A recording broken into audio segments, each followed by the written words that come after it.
চিকিৎসাকে শপথ বন্ধ করার জন্য জৈনিক মামুন রশিদ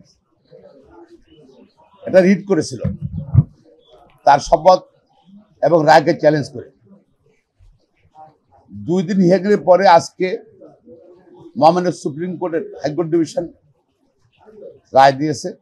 সে রায়ে তাদের আবেদন রিট পিটিশনটা সামারিলি খারিজ করে দিয়েছে এবং আদেশে মহামান্য হাইকোর্ট ডিভিশন বলেছে এই মামলাটা এসেছে ট্রাইব্যুনাল থেকে।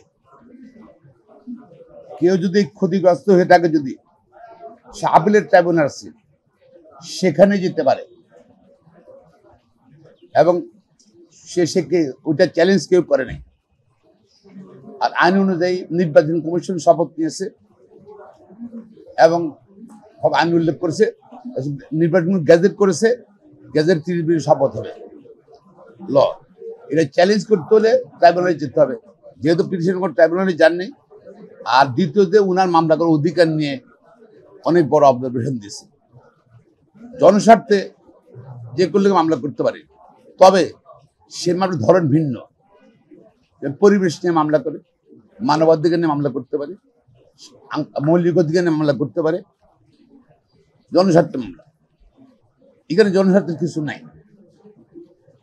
এবং উনি দেখাতে পারেন না যে উনি সমাজসেবা করেন, সমাজ সেবক হিসেবে বা ঢাকা সিটি কর্পোরেশনের ভোটার হিসাবে যে ওনার কোনো ক্ষতিগ্রস্ত হয়েছে, ক্ষতিগ্রস্ত ব্যক্তি হিসেবে নিজেকে উনি কিন্তু প্রমাণ করতে পারেননি আদালত।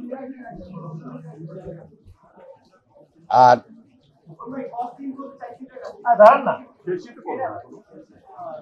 এবং আদালত আরো বড় অবজারভেশন দিয়েই মামলাটা খারিজ করে দিয়েছে। ফলে ইশাকের শপথ নেওয়ার আর কোনো বাধা রইল না। তো আগামী 26 তারিখের মধ্যে শপথ নিতে হবে।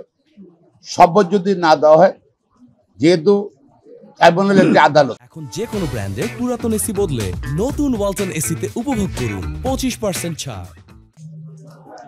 হাই কোর্ট অফ দ্য কান্ট্রিতে চেষ্টা করছিল একটা মহল শপথকে বন্ধ করার জন্য, সেটা ব্যর্থ হয়েছে। আর যদি শপথ না দেওয়া হয়, সেটা আদালত অবমাননা হবে। যারা সংশ্লিষ্ট, যাদের নলেজ আছে, মন্ত্রণালয় সম্পর্কিত সবারই আদালত অবমাননা হবে। এবং আমরা কিন্তু আইনজীবীরা এর মধ্যে আলোচনা করে নিচ্ছি। নেক্সট স্টেপ কিন্তু কন্টেম্পট অফ কোর্ট। আমরা আশা করছি সরকার আইনের শাসনে বিশ্বাস করবে, রায়ের প্রতি আস্থা রাখবে। ট্রাইব্যুনাল এবং হাইকোর্ট ডিভিশনের আজকের রায়ের প্রতি আস্থা রেখে আগামী 24 ঘন্টার ভিতর তার শপথের ব্যবস্থা গ্রহণ করবেন। কি বলেছে সে তো লয়ের মামলা করতে পারে, তবে এইসব মামলা না যেখানে কন্টেস্টিং পার্টিস আইনে বলা আছে কারা কারা এই মামলায় পার্টি হবে। একটা সিভিল কেসে কিন্তু আপনি অনেকগুলো পার্টি করতে পারেন, কিন্তু এখানে কিন্তু শুধু প্রতিদ্বন্দ্বী প্রার্থীরা পার্টি হবে, আর কেউ পার্টি হবে না। আর সুতরাং প্রতিনিধি প্রার্থী, সে প্রতিনিধি প্রার্থী নয়, সে আপিলও করে নাই, তার লোকাশ্রী রেখে এখানের মধ্যে সেটাই। আর নির্বাচন কমিশনের ভূমিকা সম্বন্ধে নির্বাচন কমিশন কিন্তু কিছু করণীয় নাই।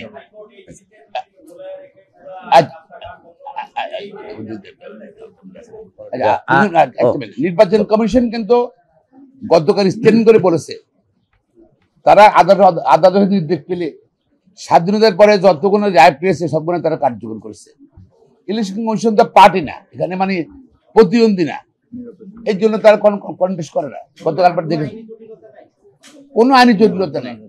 না দেওয়াটা বরঞ্চ আদালত অবমাননা হবে। ওটা বলেছি সরকার মন্ত্রণালয় থেকে পিআরও বোধহয় বলছে যে একটা মামলা, হাইকোর্টে একটা মামলা বিচারাধীন আছে, এটার জন্য আমরা অপেক্ষা করছি। শেষ হয়ে গেছে, সুতরাং তার আর কোনো জটিলতা নেই, কোনো কিছু নেই। না, এইটা আসলে দেখুন, আমরা প্রথমে যেটা বলি যে in the name of PIL, অর্থাৎ পিআইএল এর নামে এটা private or party interest litigation. It's not PIL, not public interest litigation, it is either private or party interest litigation. তো party interest, political interest litigation. তো এটার মিনিংটা নিশ্চয়ই আপনারা বুঝতে পারছেন। আমরা যদি গত কয়েকদিনের ধারাবাহিকতা দেখি, এই স্থানীয় সরকার মন্ত্রণালয়ের উপদেষ্টা লয়ার নোটিশ ইস্যু করা হয়েছে, কোর্টে মামলা পেন্ডিং, যে কারণে শপথ নিতে দিচ্ছেন না। তো আজকে এটা প্রমাণিত হয়েছে যে আইনি প্রক্রিয়ায় ইশরাক সাহেবকে মেয়র হিসাবে শপথ নিতে এই সংশ্লিষ্ট মন্ত্রণালয়ের আর কোনো বাধা থাকলো না। যদি তারা আজকের পরে শপথ নিতে বাধা প্রদান করে, আদালত অবমাননার শামিল হবে। এবং সুপ্রিম কোর্টের আইনজীবীরা অত্যন্ত তীক্ষ্ণভাবে দেখবে, উপদেষ্টা যিনি আছেন তাকে কিন্তু কোনো রাজনৈতিক দলের প্রতিনিধি না তিনি সেখানে, বা দেশের মানুষ তার কার্যক্রমে কিন্তু বিশ্বাস করতে শুরু করেছে কোনো একটা পার্টির পারপাস সার্ভ করার জন্য তিনি কাজ করছেন।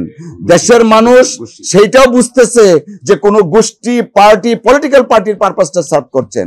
আমরা আহ্বান জানাবো এই দেশের বর্তমান অবস্থার প্রেক্ষিতে আইনের শাসন প্রতিষ্ঠার লক্ষ্যে সর্বোচ্চ আদালত যে নির্দেশনা দিয়েছেন, সেই নির্দেশনার আলোকে যেন মন্ত্রণালয় কার্যকরী পদক্ষেপ অনতিবিলম্বে নেন। আজকের আদেশ তো সামারলি রিজেক্ট করেছে, তার মানে দাঁড়ালো ইশরাক হোসেনকে মেয়র হিসাবে শপথ নেওয়ার জন্য আর কোনো বাধা থাকলো না। এবং আমরা মনে করি যে উপদেষ্টা আছেন, যিনি হয়তো বা কোনো রাজনৈতিক মোটিভ নিয়ে এই বিষয়টাকে ঘোরাচ্ছিলেন, তিনিও এখন অন্তত আজকের এই রিজেকশনের পরে আইনের প্রতি শ্রদ্ধাশীল থেকে নির্দিষ্ট ডেটের মধ্যে শপথ গ্রহণের ব্যবস্থা করবেন। ধন্যবাদ সকলকে। লাস্ট কথা বলতে চাই, কেউ কিন্তু আইনের ঊর্ধ্বে না। শুধু মহামান্য রাষ্ট্রপতি তার কার্যকালীন সময়ের জন্য উনি প্রিভিলেজ, এবং কোনো উপদেষ্টা বলেন, সচিব বলেন, সবাই কিন্তু within the law they have to work, framework of law. হ্যাঁ, সো আপনার যদি শপথ যদি তারা আবার গড়িমসি করে, সো আমাদের ক্লায়েন্টের অর্থাৎ ইশরাক হোসেনের ইনস্ট্রাকশন আছে two file contempt of court against them, to bring them before the highest court of the country and for compliance, এবং তার শপথ দিতে বাধ্য, শপথ দিতে এখন বাধ্য।